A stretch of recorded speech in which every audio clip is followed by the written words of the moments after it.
So I guess I'm going to start by answering this question sort of backwards. I'm going to let you know what I learned this week in role-playing this Dungeons and Dragons game and how this role-playing actually could be used in my environment of education or even in real-life circumstances. The reason why I'm going backwards is simply this. First of all, when we were playing the game, you asked me a couple times why I was doing what I was doing.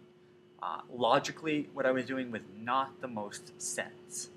And when you go by logic, I think that a lot of times that's what we do in school. Logically, the right answer is correct. What do we get out of the right answer? We learn that there's a yes and no. That's all. We don't learn the implications of what would be the wrong. Okay?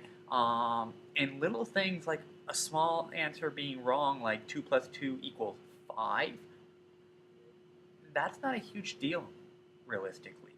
We need to know that, know what, sometimes we're going to get things wrong, and then we need to try again to get them right. I think that's the biggest problem with today's education, that kids think they have to be right when they don't need to be right. They need to be willing to try to get the right product. And I think that's why kids are so reserved in the classroom sometimes, because they're afraid of getting the wrong answer. Could you get penalized for the wrong answer? Not. We're rewarded for trying.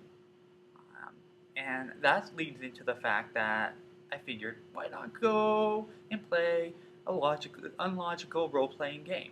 Okay, I'm going to learn some things. And granted, know what? Actually, things worked out for us. I believe that we actually ended up doing well in the game. My illogical thought process actually abetted to the fact that I was able to help defend my teammates while they unlocked the mayor from the cage, so to speak.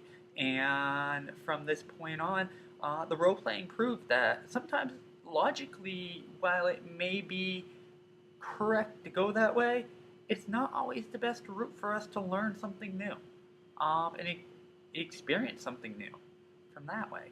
Um, and I think that's pretty much what I think I got out of this role playing and could bring to the table as a way of seeing it differently. Um, and I think that's all.